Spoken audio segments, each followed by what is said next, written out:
Quick video on these Douglas Dynamics group of poly sanders and probably some of the steel ones. They use electric motors. Douglas Dynamics, Trinex, probably SnowEx, Western Tornado, Fisher POLY-CASTER. They're all put together by idiots. So they use stainless steel bolts, obviously, because of the corrosive nature of the product they're spreading. But they don't know anything about galvanic corrosion from dissimilar metals. This here looks like aluminum. And so is the motor, I believe, the whatever you call the part that the flange that bolts on. They don't put any anti-seize, so the bolts come out like a mother effer. Look at this shit. So that was fun. I mean, this thing's 2 years old. It's 1 month out of warranty, of course, right? So I was getting a HP code, hopper power. So basically, in my understanding, that's the module is not recognizing that the motor is there. So I ohmed out the wires, they're fine. I checked all the studs, which were loose, but didn't really help, or it did temporarily. Sometimes it seemed like if I put the vibrator on, it would help it work. I don't know if it's just, you know, the vibrations helping to make connection. But anyway, this smaller stud, the white wire, that's your positive. The bigger stud, black, that's your negative. I removed the wires so I could not backfeed the module. Took a jumper pack, and then the motor wouldn't turn. So I pulled the motor out. That was fun. And obviously I don't have it back together yet, so I can't verify everything.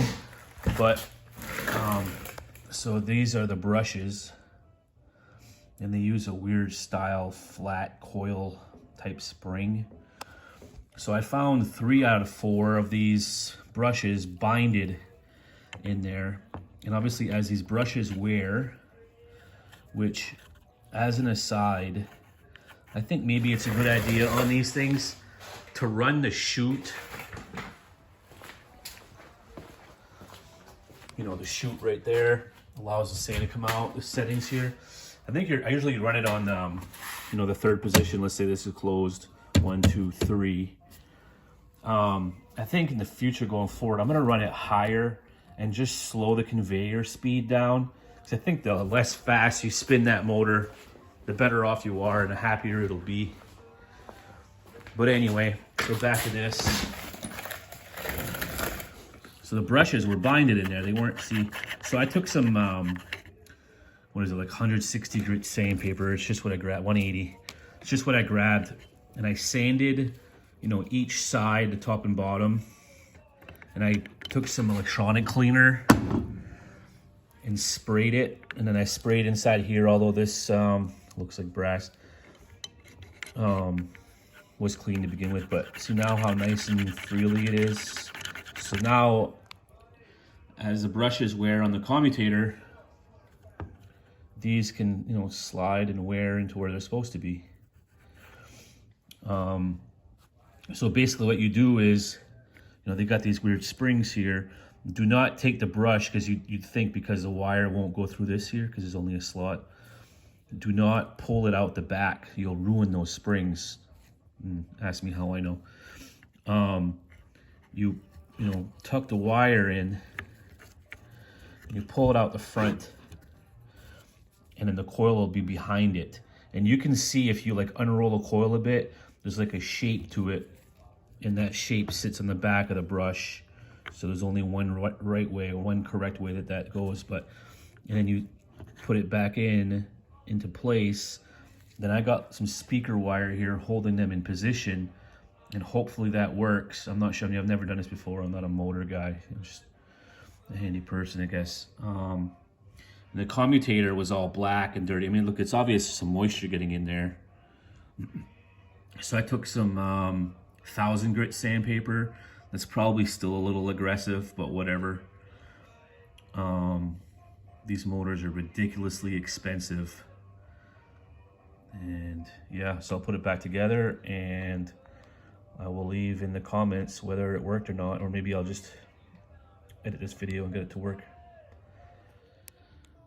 Just an idea of how I'm putting it back together. I put it between two 6x6 blocks. Just on the outside of this little lip here, but you gotta be careful, there's not much material there. That way I can get the bolts. It's gonna be kind of a bitch because the magnets are pulling the bolts kind of crooked, but you can see here I got those speaker wires that are holding the brushes back. One thing to be careful for is at the end of the end cap here on the inside where the bearing sits, between the bearing and the cap, I had 2 wave washers.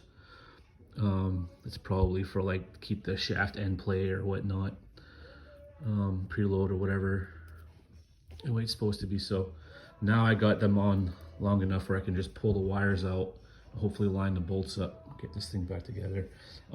It's a very good idea too, before you take anything apart, you know, I should have put a thing here for this one, but to kind of line this all up sort of. That way it goes back together the same as it came apart. So the moment of truth.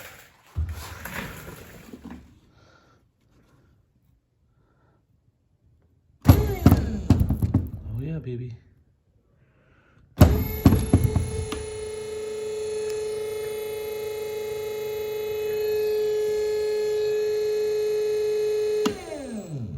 By the way, a weird thing too is, see here it says Douglas Dynamics. It says model D6825. The weird thing is, if you like Google that number or go to the, you know, a lot of the popular online Western Fisher parts places, if you go by that part number, it's like an $800 something motor on sale. I mean, it's closer to $1,000 probably. And they don't even list like the Tornado and the POLY-CASTER and whatnot. The one, just off the top of my head, I'm gonna say 99075 is the replacement one, which they go for, man, somewhere between $450, $500, I think, something like that. I mean, you can find them for a little bit under 400 maybe. But anyway, yeah, it works. So moisture gets, what I did, I took some, I have some household stuff, some silicone, and I sealed the cap. And then don't forget to tighten up these studs too, because those are a little bit loose. That's what I thought my problem was initially. And also on the module, everything, all 4 studs on there were loose. But I just used this stuff that's made to seal even in water. It's just stuff I had hanging here. I got all kinds of silicones and shit, but that should be more, that shit's more than suffice. So maybe save yourself $450 or you know, have a new one on the shelf as a spare, or fix this one and have this one as a spare. But anyway, it's freaking expensive and it's a stupid little problem. So there you go.